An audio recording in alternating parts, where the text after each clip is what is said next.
Welcome to the Ages of Rock podcast with your hosts Bill Algie, Dennis Talbot, and Alan Tate. We are three guys who have one thing in common, a love of rock and roll. Our goal is to talk about all things rock. We hope you find this show intriguing, funny, and occasionally highly opinionated. Enjoy!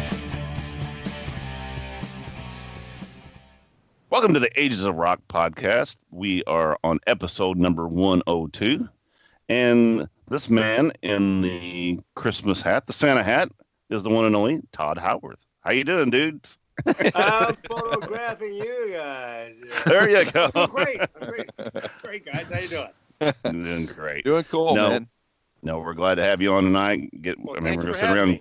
We're going to sit around and talk about some of your history and some of what you think about music and all that good stuff. But before we do, we're going to get into see if anybody had anything from this last week, real quick. Kind of wrap it up. Bill, I think you had a concert, didn't you? I did. I went to a concert actually a couple weeks ago. I just hadn't had a chance to give a review on it. But went to see Night Ranger and Alita Ford. And then there was a local band that was here that also opened the show. So actually the local band was really good. They played all originals, no covers.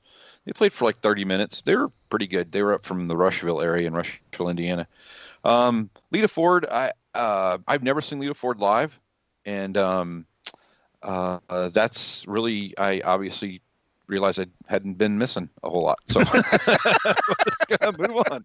Except for Bobby Rock was their drummer. Bobby Rock was their drummer. That was the coolest thing for me. I was like, there you go. Looking back, that looks like Bobby Rock. And then she goes, oh yeah. And then my drummer, Bobby Rock. I'm like, yeah, that was pretty cool. But other than that, I was like, yeah, whatever.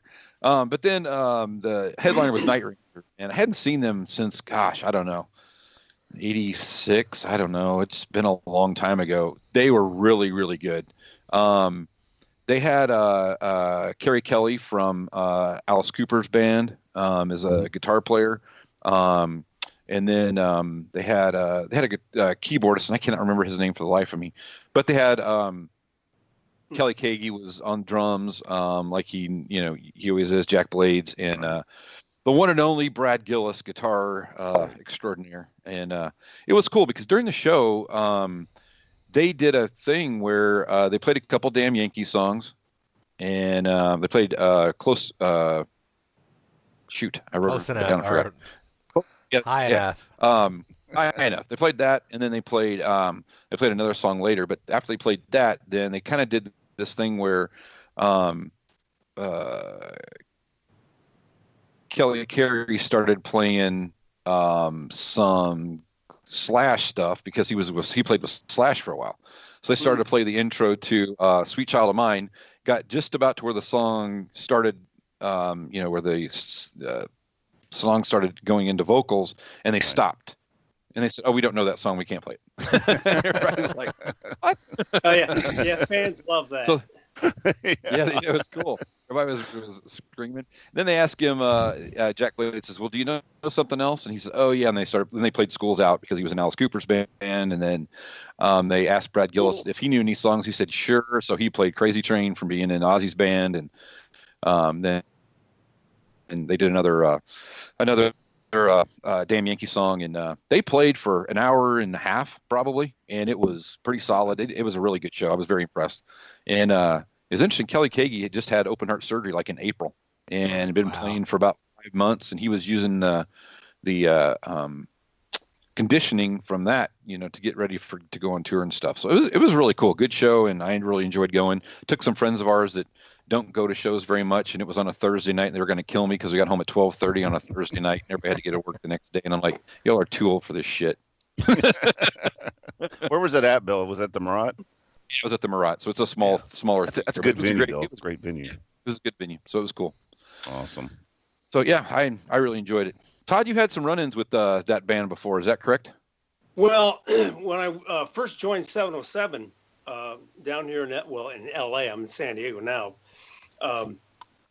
We moved up to San Francisco, and when we were signed to Boardwalk Records, there was rumblings about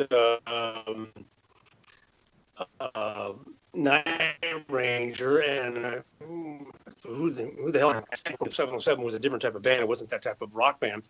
And also, Joan Jett was signed to Boardwalk Records, so she was on the label.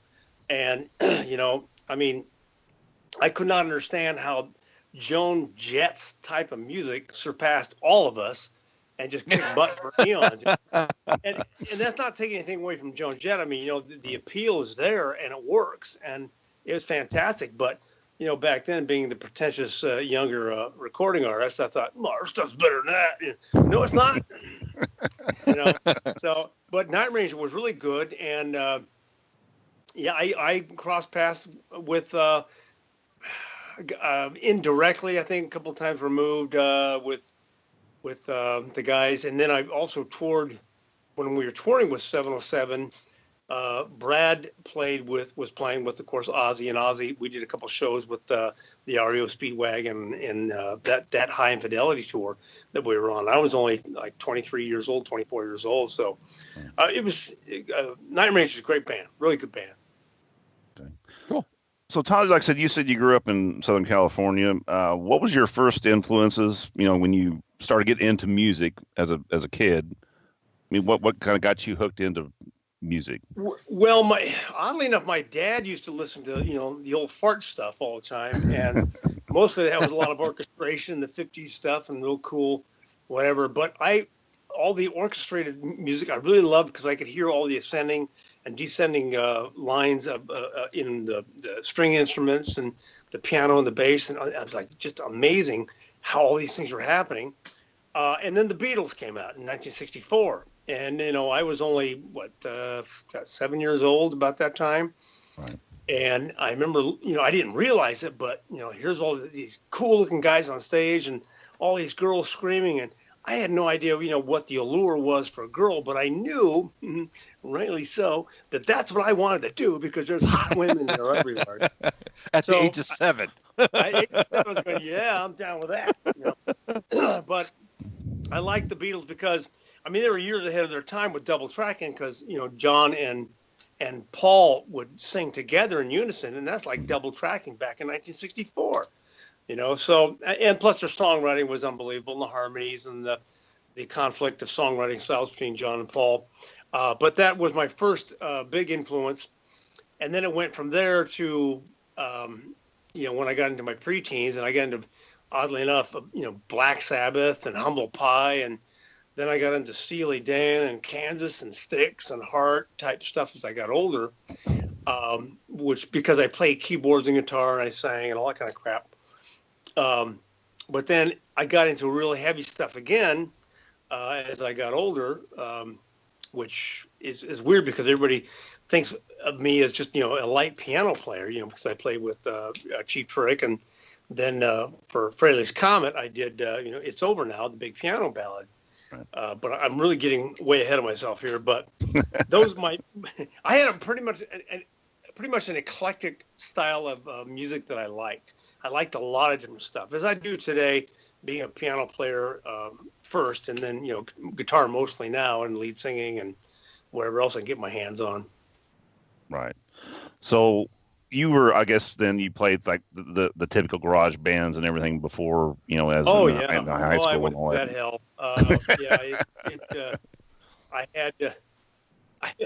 We had a band three guys that played in junior high. We had two guitar players and a drummer, and we played House of the Rising Sun with no vocals, and we just looped one part of it over and over and over again.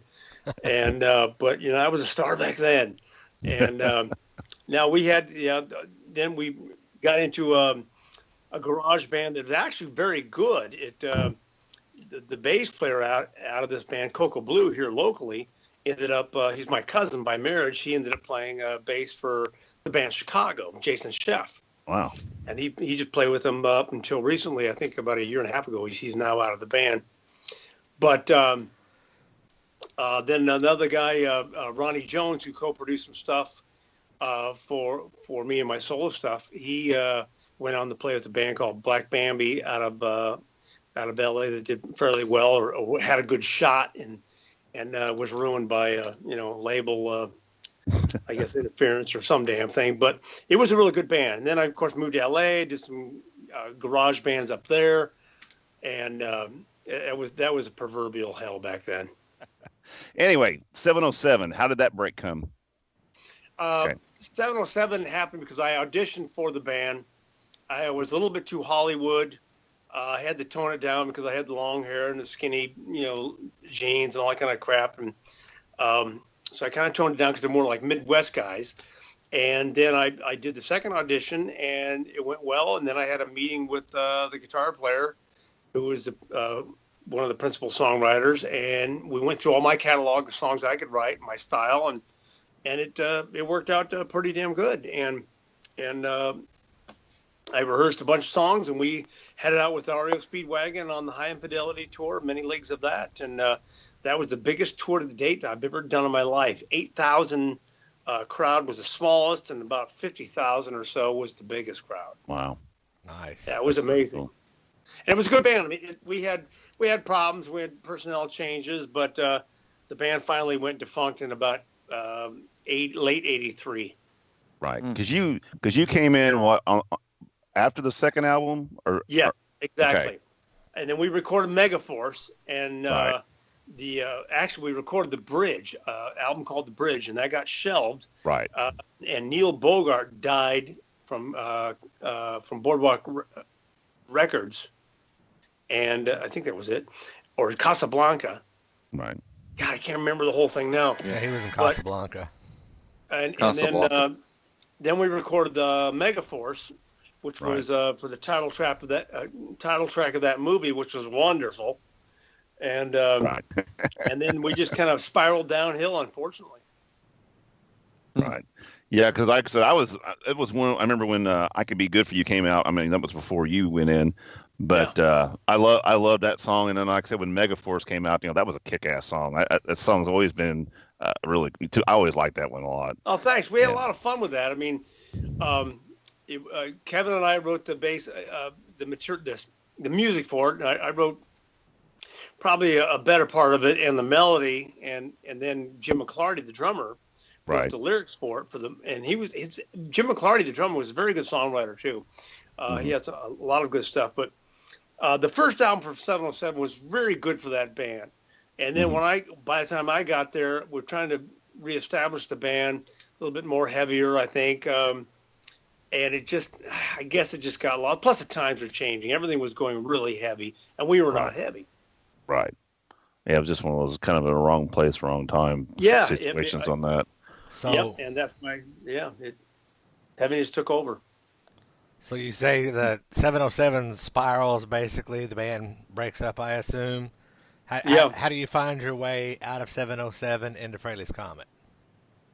Well, I from 707, I came back down to San Diego because I was dead broke and had nothing, and I ended up doing some odd jobs down here in San Diego to figure out what the hell I was going to do next, and I got a call from Ted Nugent, because at the last part of 707, Ted Nugent and his manager were managing us, trying to help us out, but of course it wasn't going anywhere. So Ted had asked if I would sing background on the Penetrator album with Brian House singing lead, and also Kevin Russell, the lead guitar player.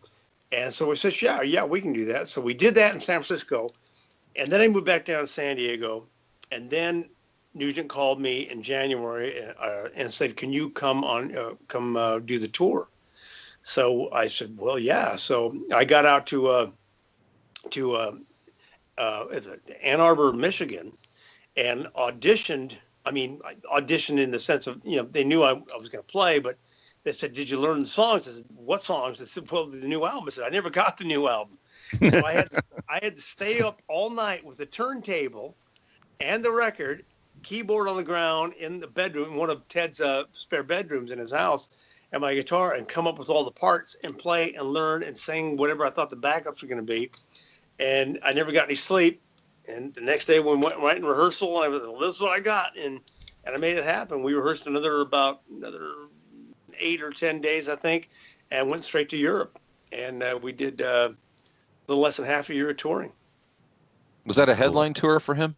Or was it a support tour? Co-headline here and there, headline in Europe, and then we did a lot of stuff with other bands in the States. I can't remember the lineup, but I just found the itinerary actually a couple of months ago, and that was with Ted until I think mid '84, and then after that time is when Cheap Trick called me about. Actually, they called me in '85, and they had been eyeballing me for a while because I had played with the replacement bass players in Cheap Trick, Pete Comita, and then John Brandt in L.A. before I played with 707. So they knew of me and my talents of being able to play many instruments and sing backups at the same time. So then I flew out to audition for Cheap Trick, and that was kind of comical. So we're into that whole era. My God. So I just realized how old I am. We established that earlier, right? Yeah. So what album was that for then? I was racing motocross and doing a bunch of off-road stuff and playing a little bit of music at the same time. And I thought, well, maybe I should do this for full time, you know. So, but anyhow, in 85, I flew out to meet up with Cheap Trick, and because I had played with those guys, the bass players, and I auditioned, and Robin says, "Well, sing a song, sing one of our songs." So I forget what I think I sang "California Man" or something like that, and they thought that was great fun.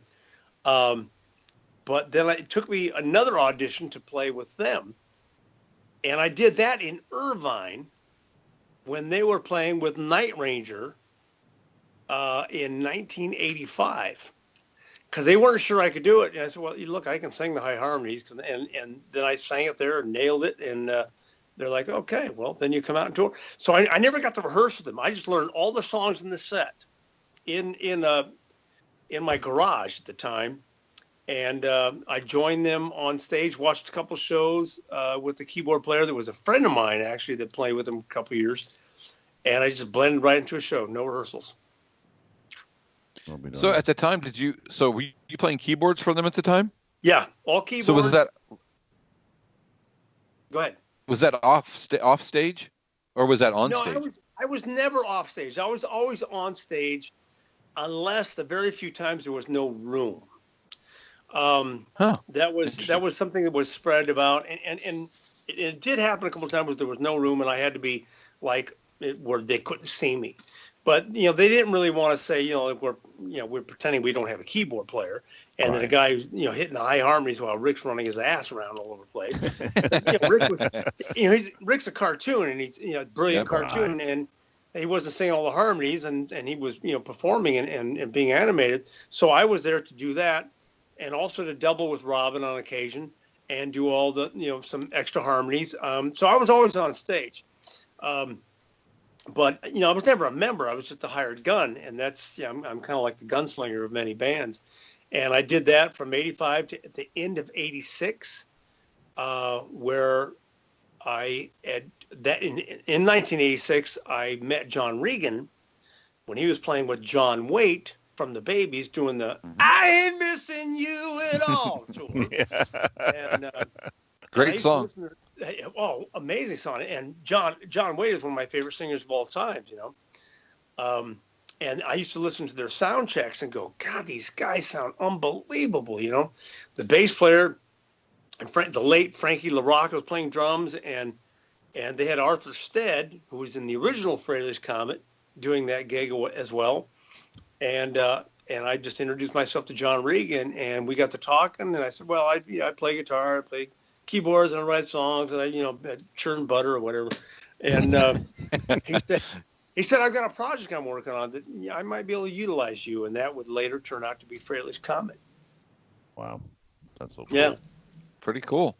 Yep. Were you a Kiss fan before that? I mean, did you know of them? I mean, obviously you knew of them. That's kind of a stupid question. I didn't mean that. Act like I didn't say that. I mean, were you into them at all? I mean, some people are, and some people aren't. I mean, I get it. With all due respect, and I always say this, absolutely not. No.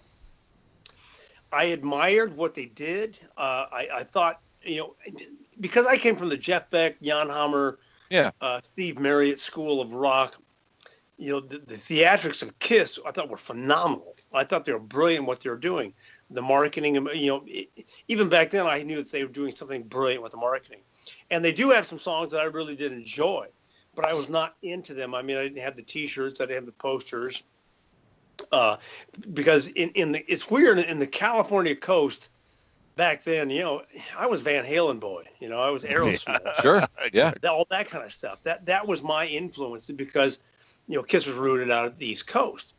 So no, and Ace Frehley used to think that was a funny question when people would pose that to me, and when interviewers would interview us and they ask me, "So are you into Kiss when you're in?" And he'd lean over my ear and go, "Tell him the fucking truth." Because he thought it was funny, and it's just a matter of taste, But right. I gotta tell you, after spending a lot of time with Gene, I mean, I met Gene in L.A. in 1979, 1980, when I was playing with one of those garage bands. It was really good, and we were going to open up for Diana Ross, and Gene was, her boyfriend then, and they came to see us at SIR. So I met Gene back then. But even as time grew, passed on, I gained far more respect for Kiss, for what they had accomplished, for what they had done, for the fan base, and then I came to understand that, as far as fans go, you're really not going to get any better fans than Kiss fans, because once they're dedicated to you, they hang on for life. And I have a lot of them that don't like me because whatever various reasons, and I understand that. I get that. I'm not, I'm not going to make everybody like me because I just don't care. But I respect the fact that if right. you have another style liking, like I'm a big fan of Alice in Chains. A lot of people hate Alice in Chains. Well, no, that's just a personal taste.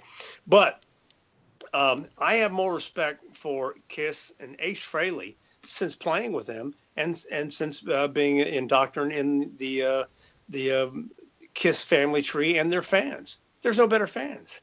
Right. Cool. But whenever going into Frehley's Comet now, there's two different songs. There were the Ace songs, and then there were your songs, and you could tell that there was a complete difference of those. Personally, yeah. I liked your style of writing and your songs. I liked them so much better, because matter of fact, when your 4x5 come out, and I saw the song list, I'm like, oh my God, they didn't redo that, did they? It's over now, and I'm like, holy shit, that was one of my favorite songs. Thank you. And, that was the style difference. When I got to back up, when I was first sent the demo tape, or the tape of songs that I already had recorded. Sure. John and Eddie Kramer sent them to me. I listened to them and I go, this is nowhere near my style, because I was very heavy and dark back then, as I am kind of now. I mean, people, they find it hard to believe, but I'm pretty dark. I mean, because my piano orchestrations and my string stuff. I mean, if you listen to a song called Far Cry from Heaven on my first solo record, it's pretty dark. I mean, the instrumentation, all the orchestra. But I listened to it, the Frehley stuff, the Frehley's Comet. I go, how the hell am I going to make this work? Because I'm just a different style. But I did. I thought, I can make this work, because I really want to be in this project, because I think it's going to be a lot of fun and advantageous for my career. So the first album was great. The fans loved it because it was a lot of Ace. Ace's style of writing is he gets tracks and songs that have been either completely written or partially written, and then he embellishes on them, or he writes complete songs on his own. I get that. Everybody does it. So his particular preference for songs is far different from mine. So on the first album, everybody loved it because that's the first thing he's done since the first solo record, which people are hungry for, because I always heard through all the rumblings back in the day, that, Kiss, they're so-so, but that Ace Frehley, he's got something going there, And I used to listen and go, well, they're right, because he's got an amazing style. He's got a very iconic style. Mm-hmm. And it's the personality. I mean, it's infectious. How can you not like him, And it's worked very well. So when the second sighting came along, Ace didn't have enough songs written to contribute to the record. but I had a lot of songs that were written, and I want to embed them more into the Frehley's Comet style. Ace was sick a lot during that recording, so he could not be there. I mean, like on It's Over Now, Ace doesn't play a lick on that song. Right. It wasn't by design. It just happened to be because he wasn't there. It was just Jamie, John, and me. I mean, I played everything else on that, including the leads, which Ace was fantastically. He had the balls to say, "It sounds fucking great. Leave it. What's wrong with it?" I said, "Well, nothing's wrong with it. Just, it's your band. I'm doing the lead. You want to do the lead? Go ahead and do the lead." So, "No, leave it." And at that point, my heart swelled because I thought, wow, this is a really good man to let me do a lead on one of my songs. And I wrote that song actually for Cheap Trick in '86 to do. And they passed on it. But the differentiation in the song styles in Second Sighting were only because I had a lot of songs already to go, and I wanted to kind of tailor them more towards Frehley's Comet. But we just didn't have the time to do it. Same way with like the time is running, or time ain't running out. It has that same, kind of a heavy synth, but you could tell it's a lot, different. Well, Ace was, my chords are very strange, especially on my solo stuff, because I'm a keyboard player. I don't play traditional chords. I mean, I play some stuff, but I hear different phrasings and different voicings because I want to hear overtones that are not normal to regular bar chords, because bar, bore me to tears. I need to hear something different, Right. So I learn and play chords on guitar based on what I'm hearing in my head, and then I have to learn how to play them. So I'd play those kind of chords, and Abe would go, "What the hell are you playing? Just play a bar chord." I said, "I can't. There's no way I can do that. You can play a bar chord, but I was going to play this voicing here." So it was just a different style. And had we had the luxury time, we could have made it work. Right. Because you mentioned your chord progressions. I noticed that the other day when on Facebook page you had your new green Steinberger. Yep. And you were playing that, and you were playing that song that you were talking about, and I was watching your chords, and I'm like going, man, that's some wild shit in there. I mean, it's not your normal. I mean, there's a, it's like you said, it's not your dad's bar chord. No, I don't. In truth, I don't know what it is. I don't read music. I play everything from ear. I mean, I started read music when I was playing piano, but because of all the voices in my head, I couldn't really do that. I had to play what I heard. And I continued that on guitar and baritone bass. And there's another song I'm going to do here on Facebook off one of my solo records. It's called The Way to Pahrump. And it's a drop D, half step down drop D tune. And it's just, the chording is just, it's haunting. That's the best word I can use. And I love that song only because it's very heartfelt and true song. But the chording is just like, I don't even know what it is. It's not jazz. It's I don't know, gothic death. I don't even know what the hell it is, but it's just very wow. So you can hear the voicings of all the songs and and I like that to come through because that is definitely my style. Right. No, I was, like I said, I just turned it on the other day. I seen that you were playing, and I turned it on. I wasn't looking at the iPad while it was going. I'm just kind of listening to it in the background. I was like, boy, that's an odd sounding chord. And I went back over and rewinded it, and I was looking at it going, that's pretty cool. I'm going to have to try to do that one. It's out of boredom because, there's a couple of songs. Well, actually, there's a lot of songs on all my solo CDs that are different variations and inversions. Because as a keyboard player, I like to hear the bass note. I like to hear the colors. I like to, if I move a couple fingers around, it takes a whole different voicing. And I write stuff from the heart and from the imagination where everything to me is a virtual canvas. And I have to illustrate in such a manner that at least I'm entertained, because I'm a picky bastard when it comes to music, and especially my own stuff. I mean, I could be playing and working on a song, and in a while I'll go, well, this fucking blows. Let's go on to something else, because it just doesn't entertain me anymore. So it's fun to make people at least listen, appreciate it. Some people go, I have no idea what he's doing. It sucks. And I get that too, you know. Right. Well, let's go back to Frehley's Comet here. We know you weren't on Trouble Walking. How did it turn out that Tod Howarth was no longer in the Ace Frehley band or Frehley's Comet or whatever they decided to call it? Yeah, there's a lot of rumors that were spread out, a lot of things that were talked about. Like I was taking us too light with It's Over Now, and I wanted to make it the Tod Howarth band, which, you know, is complete bullshit. I mean, there was no better direction for us to go than more Frehley's Comet with Ace Frehley at the helm at that time.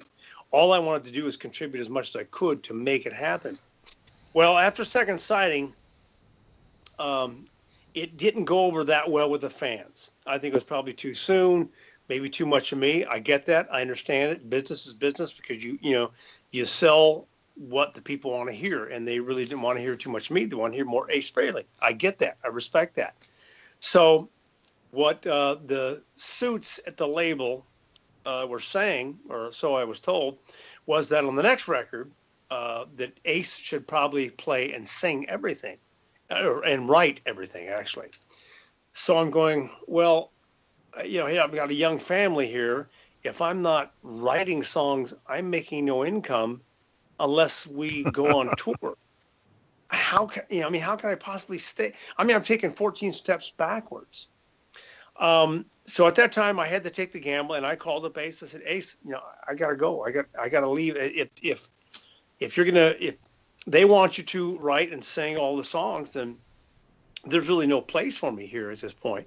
I've got to strike out on my own, see what I can do. And he said, I remember the words. He said, I really don't want to see you go.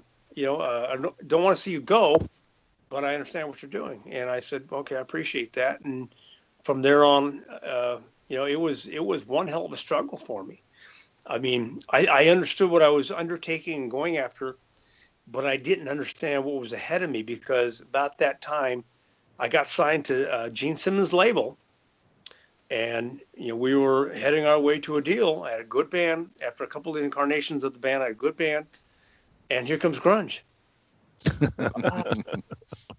You weren't the only one that got bit by that, I don't think. Oh, there were a whole lot of people. There was a lot of ass kicking that went on back then. To line you up and say, well, guess what? Oh, you don't have a flannel shirt? Not you. If you don't own a flannel shirt, just go step over here, please. You bathe it, right? Yeah. If your hair's longer than your wives and you wear a flannel shirt, and you don't have a flannel shirt, you're not going to be going out on tour. So it's interesting that you're, you said that grunge basically, kind of derailed you at that point in time, but you're an Alice in Chains fan. I'm a huge. So it's, that's the cool part is, I've been very, personally not a big fan of the alternative stuff. I mean, not alternative, but of the grunge stuff.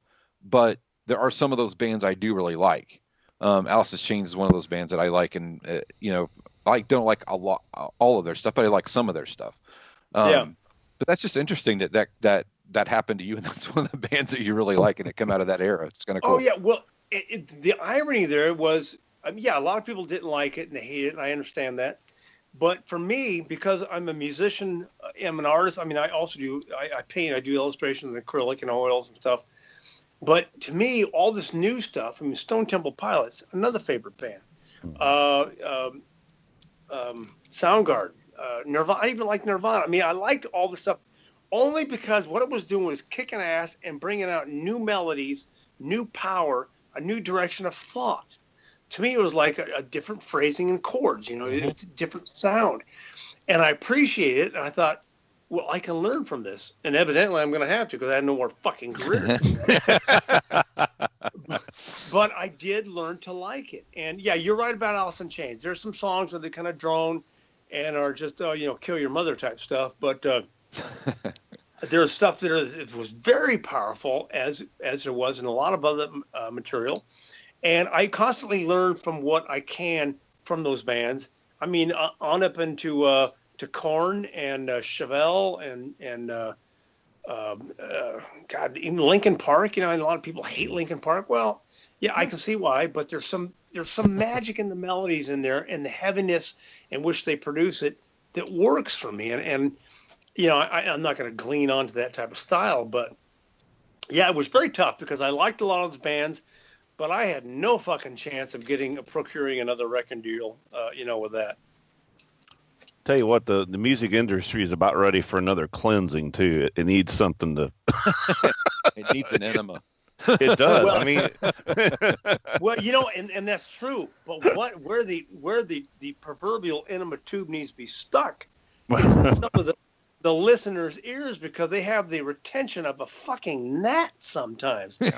I mean, they're so flighty, and it's not entirely their fault because there's so much going on that they can go from this to that to this to that to this to that.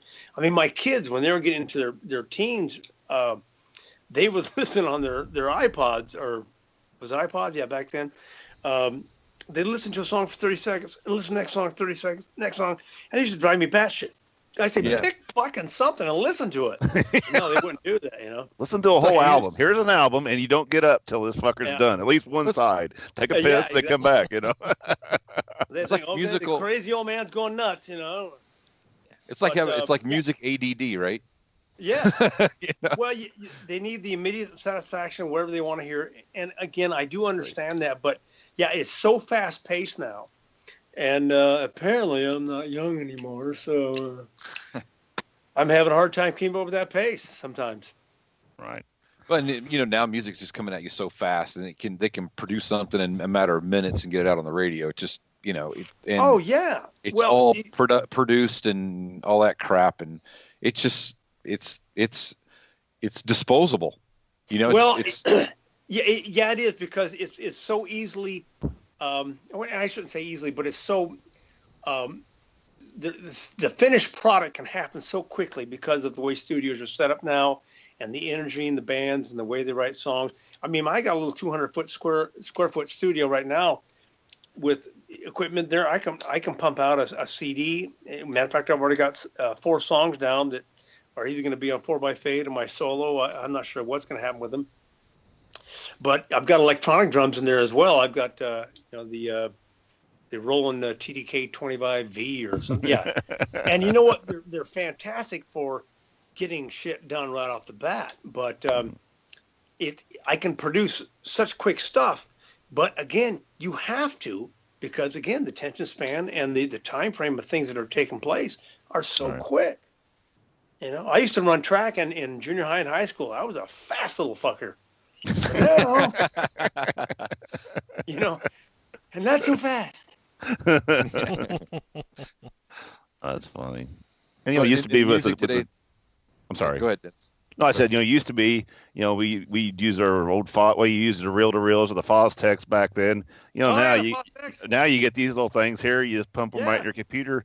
Boom, boom, boom. And you got a finished product within. With the thing, you're done. You don't even have to mess with it. I've got a Tascam. I've done a lot of Tascams over the years. I got a lot of broken Tascams actually, but I've got this new SD card Tascam 32 track. They cost like $500. It does what $250,000 used to do 20 years ago. Yeah, it's amazing. Crazy. Anybody can have a studio quality recording studio in their bedroom. I mean, it's just that easy. And you're wishing you had a recording studio in your bedroom. Nobody wants to see that. We all have a recording studio in our bedroom, except for Bill. Bill don't. I just have a video camera. Bill's got his album. I knew that's where he was going with that. And I got special videos on there too that I'm not showing anybody unless they pay for it. I've got my vinyl in there. some kind of tube thing in it or something. I don't know. Exactly. So Todd, how did you and John manage to get back together and get the 4x8 thing going? Well, John and I have talked over the years ever since I departed. And sometimes it'd be, many, many months before we talk, just checking in. But he had, we've been talking around the 25-year anniversary mark of Frehley's Comet. And he said, hey, would you be up for, if I can get a hold of Ace and, get us all back together, do some, shows even with Anton, do some shows here and there. Would you be up for that? I said, yeah, of course I would, because I'm doing my own solo stuff now. My family and I have my family's invested in some business real estate, which I take care of on a monstrosity level. But I said, fortunately, my schedule is I can do anything I want whenever, however. So yeah, they work out fine. So after trying to get a hold of Ace and getting a hold of some people that work with him, and having Ace said he was not interested in doing the 25-year anniversary, we thought, well, okay, yeah, maybe there's something here. Maybe we could do stuff on our own without Ace and, kind of have a little fun with it. Long story short, we got a hold of a fan friend of ours, Mitch LaFon. Oh, we know Mitch. Mitch. Oh, we know Mitch. Yeah. Mitch has been on here twice. He's been on here 3 times. Yeah, he has been on here 3 times. he's a great guy. He really is.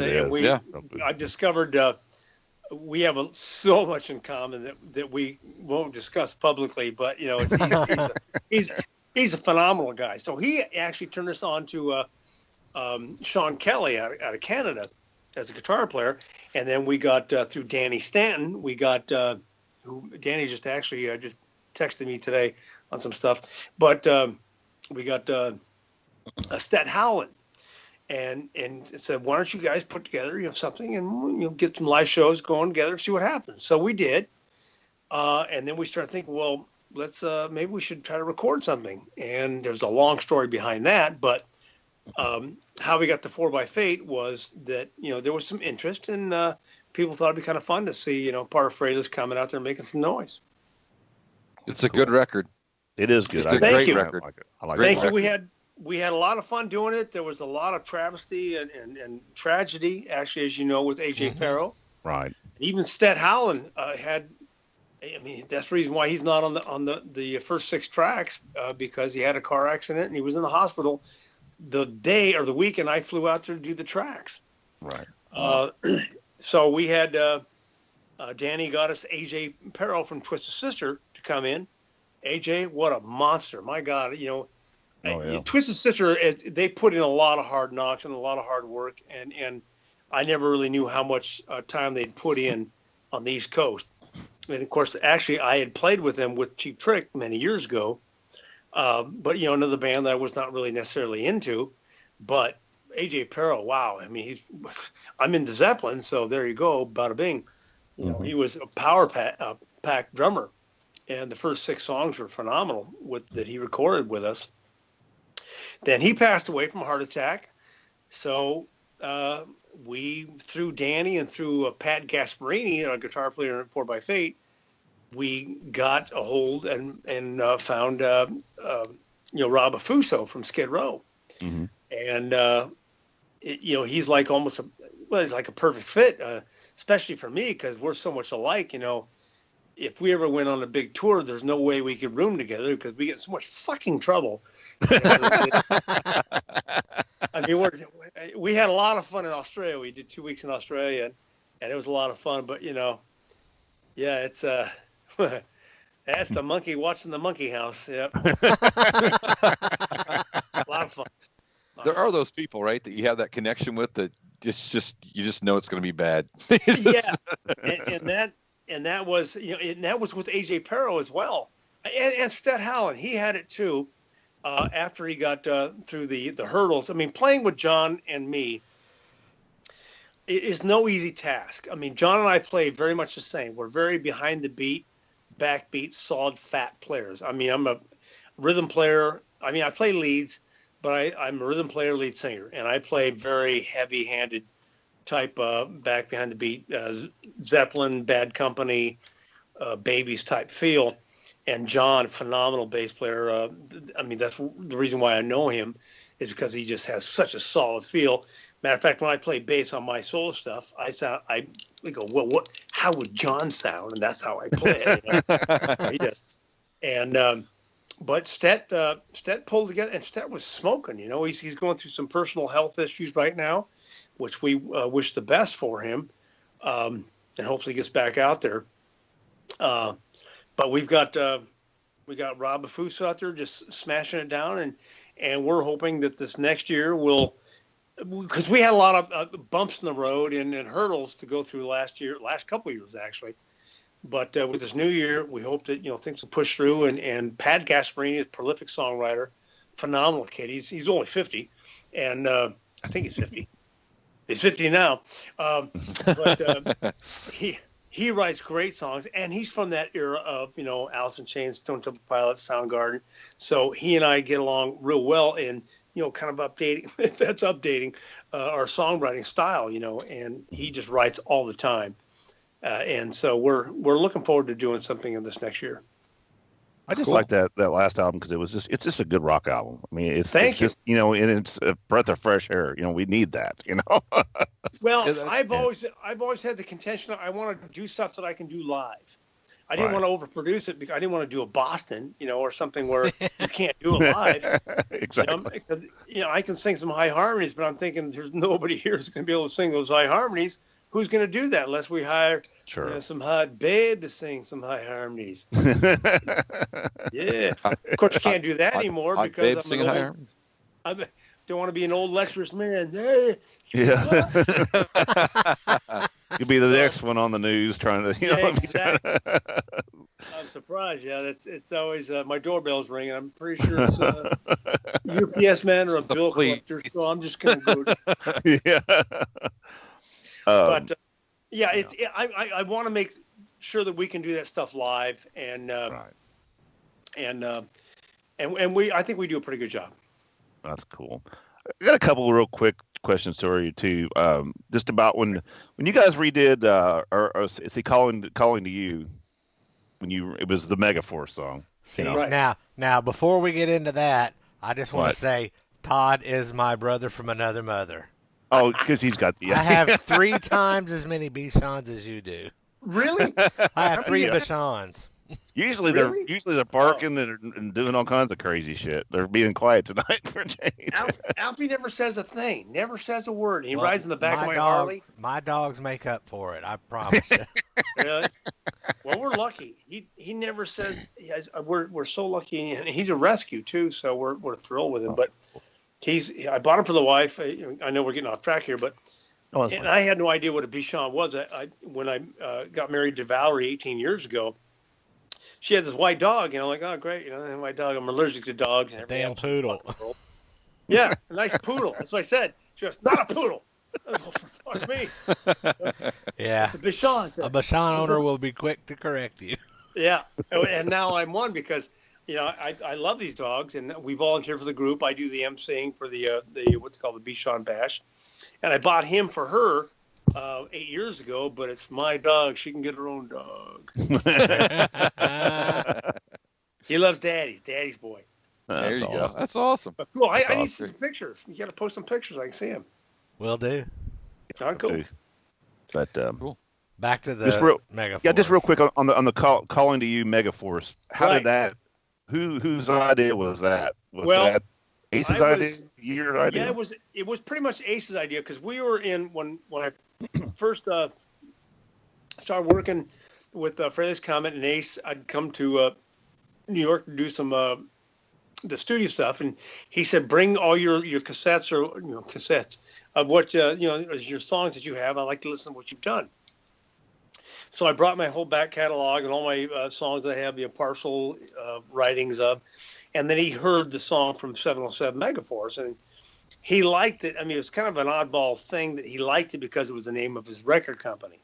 But then he liked the song, and he said, "We should redo this." I said, "No, we shouldn't." He goes, "Yeah, we should."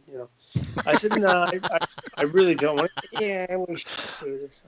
So, he's the boss. So we redid it, and I had to contact all the old band members that were co-writers on it, which another long story, but we got it done. And Ace decided he wanted to change a couple of lyrics to it, which, I understand. So he changed up the chorus to, the chorus that it is today that everybody knows. And we recorded it, and it came out pretty damn good, and a lot of people liked it. And I was surprised at the reception that it got and the retention of it still today. Mm-hmm. And I'm thankful that he pushed it, because I'm the kind of guy that writes a song like, the Relentless CD, I'm glad you guys love it, and I love it too. But Right. write new stuff. I want to write new stuff. I mean, I just get bored outside of a Right. couple weeks. I'm done with it. I want to write new stuff. Right. But it came out very powerfully. Yeah, it is good. The thing about the 4x Fate album that I really like is, and Dennis alluded to it earlier too, is there's not just been any really good rock stuff that's come out in the last couple of years. I mean, it's starting to come out. I mean, that album is really good. The new Quiet Riot album really is very good. But we're definitely getting more back into that stuff. A band that we've kind of started to like from Europe is called Inglorious. I don't know if you ever heard of them, but they have got some really good melodic rock stuff really going on. So it's finally starting to come back, and hopefully that's the wave, right? So we talked about the new the new kick in the pants or the enema for music. But as those bands started getting back together, and it's very true because and I've said that. And even my son at one point, he listens to some weird oddball shit, but he said that a lot of people are want to come back into more like real rock because they're starting to get the vibe of the real interaction with the band members. And they can hear it on the record. They can hear it live as opposed to manufactured, grab your crotch stuff, whatever. But it's going to happen. I think it's going to happen. Unfortunately, it's not really going to happen with the old dudes. It's going to happen with the younger crowd because those are the ones that spread the wildfire. They say, you got to come see this band. And plus they have the disposable or mommy and daddy's disposable income. and they also don't have as many responsibilities as our age group has. Now we will be able to capture some people, but if it's going to come back real strongly, it's going to come back with youth. But yeah, I think so, because it's like seeing a play live maybe, or the energy of spontaneity, or it's just something's been lost for quite some time. I mean, even though the 80s had some good music and we got into some stuff that was pretty sterile, the 90s brought that enema back, which was needed to bring back that, hey, we are people, we are live, we have emotions, we whatever, and it worked because it was real. And now it's almost time for that again. It's just that I think there's going to be a demand for it, and it's going to come from the youth. Yeah, we're hoping so. Is there anybody you're listening to now? Is there anybody that you knew, or anybody that's something that you're really into? I listen to. I have on Pandora. I have my Puddle of Mud mix. I love Puddle of Mud. I love Chevelle. I like Korn. I like Breaking Benjamin. Yeah. Yeah, and there's plenty of other bands out that I can't remember the damn names. Sometimes I'm listening, I'm racing over to my iPad on my phone to push like, and what the fuck is my code? And, I never find out what the band is, but for me, I like to hear the new stuff, heavy melodic, because that I always learn. I never stop learning how to play, or how to do melodies, or how to do harmonies, or all kinds of stuff. So I enjoy listening to the new, which is not really that new anymore. Yeah. But as long as it's powerful, melodic, and hit, even like God, what the hell's the name of that band? Old Age is Bitchin'. Hey, we have mental pause on this show periodically. Oh, I'm the worst. I could just completely blank out. It's so many bands are out there that I really enjoy, and it keeps me going because it makes me feel young. It makes me feel like I'm inspired to listen to this stuff or learn from it and enjoy it. I just can't listen to all the old stuff. I mean, I have family relatives that want to hear, all the Journey and like, a lot of stuff I just don't want to hear anymore. I mean, I appreciate and respect it. I just don't want to hear it anymore. If I want to hear it, I've got a really good memory, and I know every musical note in there. But to hear new stuff that brings out creativity is just phenomenal for me. Like, it's like grabbing a new instrument. When Tom Peterson of Cheap Trick, we used to hang out all the time when I started playing with him again. and he's a twisted fuck, I'll tell you. Or he was. Now he's married. But he has all these different instruments that he used to play with, baritone guitars, of which I had 2 made. And they were such a great guitar because I was like, wow, baritone guitar. And I wrote many songs that are on a couple of my solo records in the baritone guitars. It's just a different canvas, a different genre, a different outlay, a different voicing, and it sparks different creativity. It's like when you're painting with different brush or paint or lighting or colors, it's like, oh, this is new. I'm inspired to do something new with this, as opposed to, here comes a fucking stamp of whatever you've done before in the past. It bores me to tears. I can't stand it, Right. So when did your love affair with a Steinberger M series guitar start? I mean, you are the man. Well, you're going to have your own museum at some point, aren't you? Yeah. Well, the guy that I deal with is very worried that I'm going to surpass him pretty soon. Actually, that's Ace Frehley. Ace Frehley, he had in the studio, he had a black GM1, most of the ones I have now. Right. And he said, try this guitar. Because I played with Rick Nielsen. I used to play all his guitars just for fun and see what the hell they sound like. And but Ace had said, play this, and I played it. As a matter of fact, I did some tracking with his black GM. And I was like, holy shit, this thing sounds fantastic. Now, the neck was a little skinny for me because my hands are not really big, but I'm only 5'7", but I got a pretty good size hands. And I like a slightly bigger neck, like a 1957 Les Paul TV models, which I learned off of. Right. But the Steinberger was, it's a wooden body, but it's principally a bowling ball neck, a graphite, right. With a composite neck. And back then I had some Les Pauls and an Explorer and some other guitars are kind of fragile, and my kids were little, and they fucking running around the house all the time, knocking over my shit. And a couple times I knocked down my guitars, and I panicked. Right. So I thought, if I had Steinberger, I could be working on songs. If they knock it over, I don't have to worry about it. Right. I mean, that's kind of a maybe not completely the truth, but I like the sound of it. I like the fact that as soon as I heard the trans trem bend, which is different from a regular tremolo, I go, oh, this is what Eddie Van Halen is using. I'm a big Eddie Van Halen fan, as a distinctive sound. And it was pretty rugged, and I could take it on the tour bus and the planes. So I bought just the one red one. So I had the red one all those years, and I wore that fucker out. Had it refretted 3 times, and the bridge is now pretty much dead. So it's a museum piece. I don't really play it live anymore. It's right. For the wall mount. But I found a white one when I was doing my solo gigs. I picked that up for a cheap mount price. And then I only started collecting actually in the last 4 years because I could financially. And I have a version for them. I'm not a version, but I love them dearly. Yeah. So I've working with Headless USA and Don Greenwald and Jeff Babbitt's Sr., who worked for Ned Steinberger and Steinberger Factory back in the day.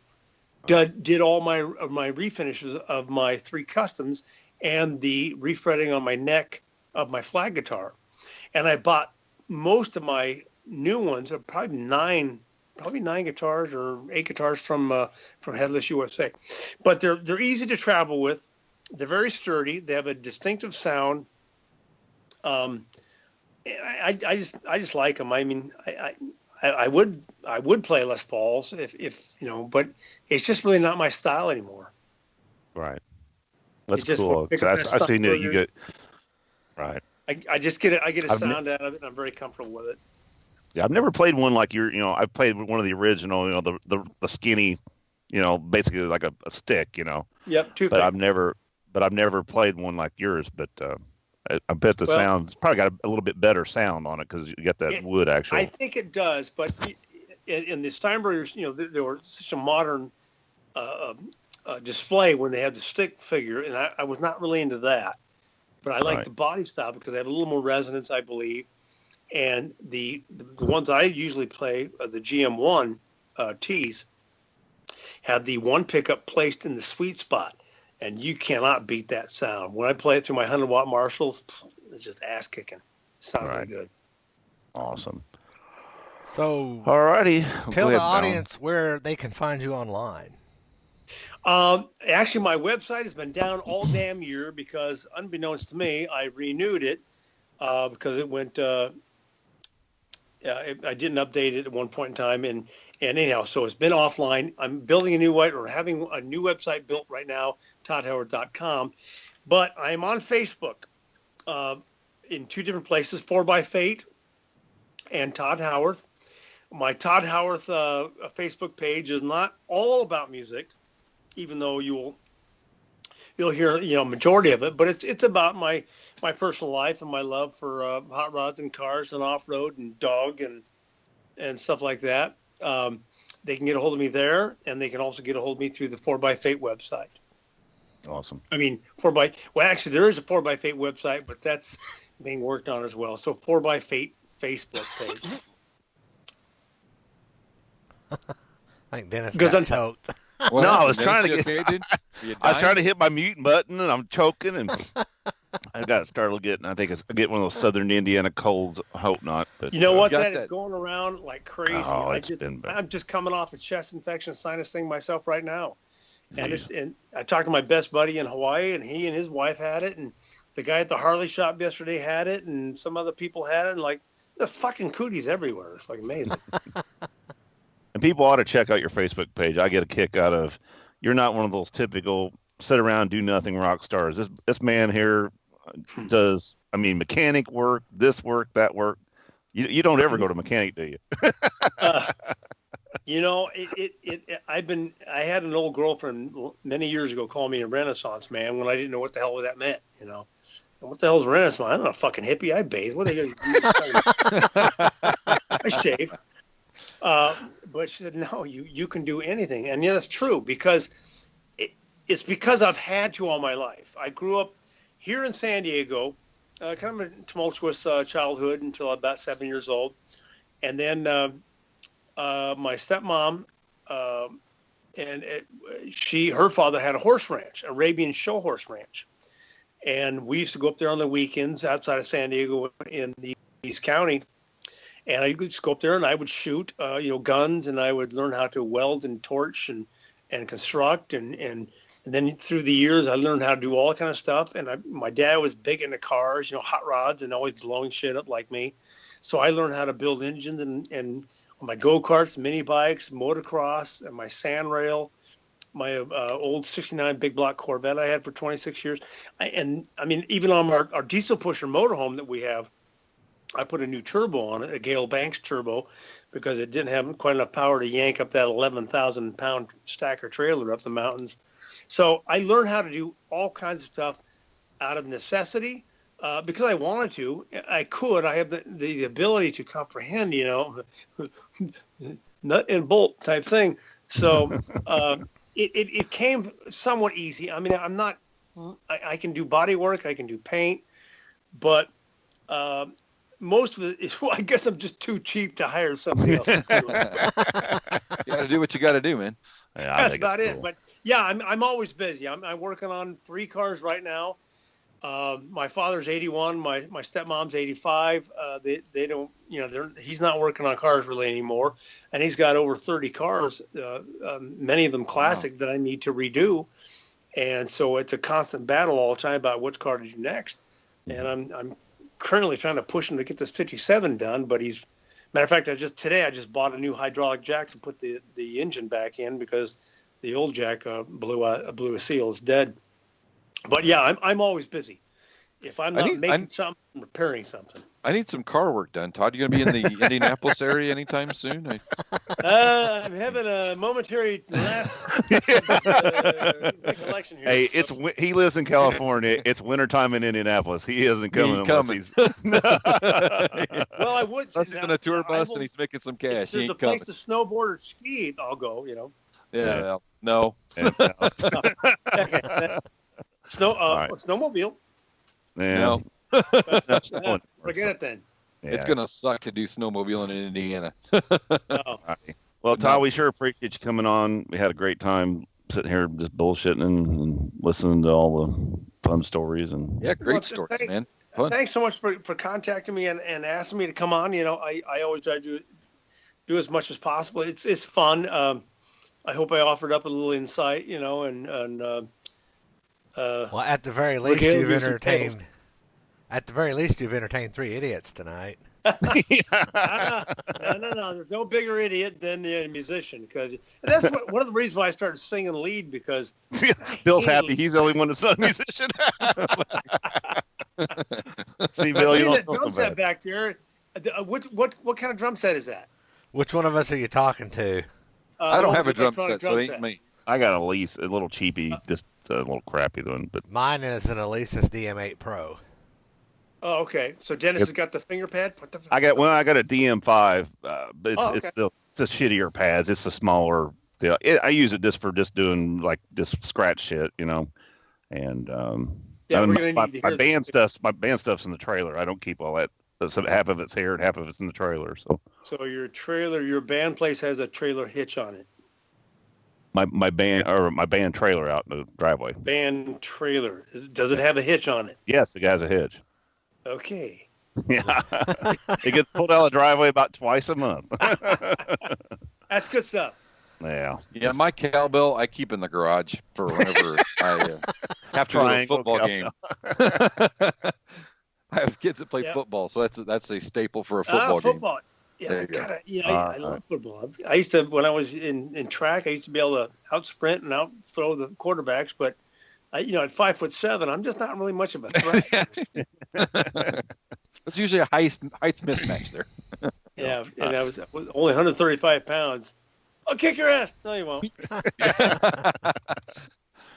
All right, Alan. Thanks, man. Thanks, guys. It's been awesome. I appreciate it again. Hang around for a minute, and then we'll. Okay. All right, people, check us out on agesofrock.com. Check out our Facebook page, Twitter, Instagram, Stitcher Radio, and all of that fun stuff. And until next week, peace out.